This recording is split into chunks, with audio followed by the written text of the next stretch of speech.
Yeah, that's where you want the snow. I mean, of course, it was havoc on the roads yesterday, but it's great here on top Mount Seymour, where we are talking snowshoeing, the kinds of snowshoes you can get, the snowshoes of the past, and to properly prepare for the elements. Stay with us. You're watching BT from beautiful Mount Seymour.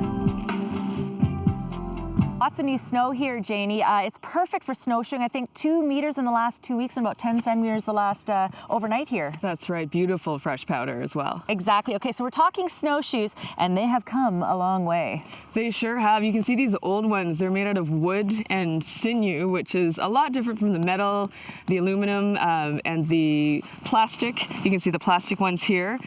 Totally different from before. It makes it so much easier now. Do you still get people coming in with the old ones? Very rarely, but some people are die hard and really want to go the old school way. So the key thing is you got the aluminum. Obviously, it's got elements on the bottom end that make it a lot easier to kind of keep that grip, I suppose. That's right. They're crampons or claws, as people call them. They give you the grip in snow, so if you really press down and stomp down on your feet, then they'll stop you from slipping. Now, of course, we want to make sure we're safe in the elements, and that has to do a lot with warmth, right? Definitely. The proper layering system is crucial, depending on your activity and how much you plan to work out. Snowshoeing can generate a bit of a sweat, so layers are really important. Non-cotton if possible, because once cotton gets wet, it stays wet and makes you really cold. What kinds of things should we be bringing? First of all, that's not a garbage bag. What is that? Well, it's an emergency shelter. So it is an Adventure Smart shelter. You can actually put a hole in one of the corners and it goes right over you and acts as an amazing shelter, keeps your body heat in. No armholes is the important thing, and make sure you can breathe out from the opening. And other elements that we want to have, first aid kit, compass, exactly. Whistle, those are all important. Yeah, these are the Adventure Smart essentials, and based on what kind of activity you're doing outdoors, you would modify what you bring. In the winter, you might bring a shovel as well. You might bring some extra, like you might bring a rope or something like that. It all depends on your activity. Well, we're going to be enjoying the activity of snowshoeing throughout the morning, Jody and Riaz. For more details on Mount Seymour, their trails, you can go to mountseymour.com. Oh, it sure is gorgeous here on Mount Seymour. And you know what? We already know snowshoeing is a great way to keep it in shape, or keep you in shape, but we're going to show you how to kick it up a notch using these snowshoes as we get ready for some exercise here on Mount Seymour. All right, I'm coming to work out with you, Jane. Here on Mount Seymour, we're taking snowshoeing to a whole other fitness level, Janie. What are we doing right now? We're really stretching our hip flexors right now, because when you're snowshoeing, you're moving them a lot, so you want to get them nice and warmed up. And of course, we're warming up because you offer fitness classes here on Mount Seymour. More details at mountseymour.com. What's the next stretch that's important? Quads as well. So one of our major muscles that we'll be working as well when we're snowshoeing, so you want to give those a good stretch beforehand. Just a light stretch in the beginning, and then warm up, and then we can stretch them at the end as well. Okay, so let's talk warm up here. I'm going to use some poles because I don't really have the proper footwear or the right snowshoes for actual running, but that's okay because there is modification, right? Yeah, you can still get a great workout. So by adding poles, you can increase your cardio. They also really help you to stand up and open up your chest a bit more as well. So when you're walking with them, just firmly plant them with the alternate snowshoe. And how long should you maybe warm up before you start kind of getting into that more high impact? Probably 2 to 5 minutes. Okay. Nice slow walk, and then you can start to increase as you go along. Okay, so now if we're doing a run, I'm going to let you run, and you would really actually have in your fitness class some sort of checkpoints, right? Yeah, we either split into different levels for ability levels, or else we'll have checkpoints and we'll stop ahead and have a meeting point. Excellent. I'll meet you to the checkpoint. By the way, they have their fitness side. You go ahead and run, Janie. I'll meet you there. Fitness class is happening here at Mount Seymour, actually today, Michelle. For more details, go to mountseymour.com. But yeah, I can feel the burn. I'm catching up, Janie. I'm catching up. That is a lot more strenuous than it looks. Good for you, Dawn.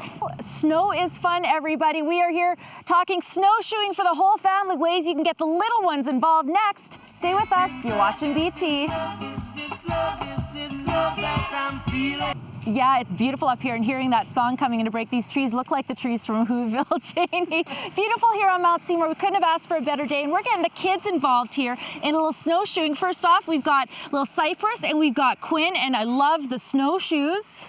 Yeah, we've got snowshoes for tiny little feet. I've seen a kid as young as 2.5. Cypress is 3.5, and this is my son, Quinn, who's 7, and he's snowshoeing in these little guys over here.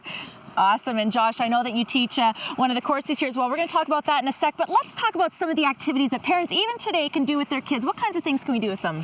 Well, it's all about getting the kids fun and active in the snow. So we get the snowshoes on, we take them into the snow and let them play, basically. But all right. They can travel along with us and walk as they normally do. And you have little things that they do where they can mock certain animals as well. Yeah, we try to get them into the minds of the animals and the bodies of the animals. So Quinn, can you come over and show how we can stomp like a bear, we can walk like a bear, and we get our crampons working for us too. So let's pretend we're bears. I love that.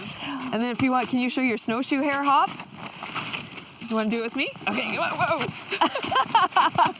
What a great way to burn the energy off with the kids. And I see Cypress there. He's not really quite sure what to do over you here. You want to give it a try? No? Okay. He's been actually doing the little program as well for several years, right, Janie? He has. He's been our baby and me snowshoeing for the past, I think this is the 4th season now. And so when are those courses? What can people do as far as with their kids up here that are more organized? And then, of course, they're always welcome to come anytime. Sure. Thursday mornings from 11 o'clock until 1 o'clock, we have baby and me snowshoeing. And so we go for snowshoeing for about an hour to an hour and a half. And then we come back and have a tea and social afterwards with snacks. And then for other parents who don't want to come on a structured program, you can rent a pair of snowshoes like these, just go off into the trails, find some snow, and then enjoy and have fun. Excellent. Enjoy and have fun here at Mount Seymour, whether you come alone or whether you come with the family. More details, you can go to mountseymour.com. Coming up just before 9 o'clock, guys, we're going to take in a little chocolate fondue, just right out here in the snow. You know, you got to bring the food into it as well.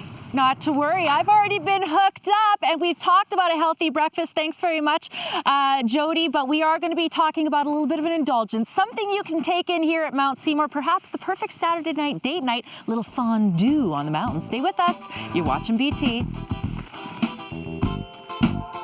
Yeah, speaking of delicious, nothing is more delicious for breakfast, although probably not so healthy than chocolate fondue, Janie.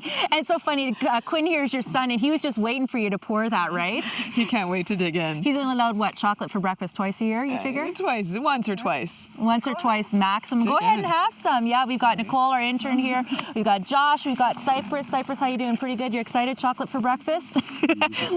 We're giving them a little treat because they got up early for us here on BT, but the fondue is something that actually happens here for the adults, right? It is. It's one of my favorite programs. It's a night program, Saturday nights at 7 o'clock, and we get people on snowshoes. They go into the beautiful forest at night, and then we take them to a hand-carved snow lounge where they get to enjoy chocolate fondue. Help yourself, Quinn. You can go take another one. You don't have to worry about the one that dropped on the snow. And then we also have special dippables. We bring extra sweet treats, and then for today, because we've got the kids here, I brought giant marshmallows. Oh my gosh, those are the biggest marshmallows I ever saw. So you talk about this hand-carved snow lounge.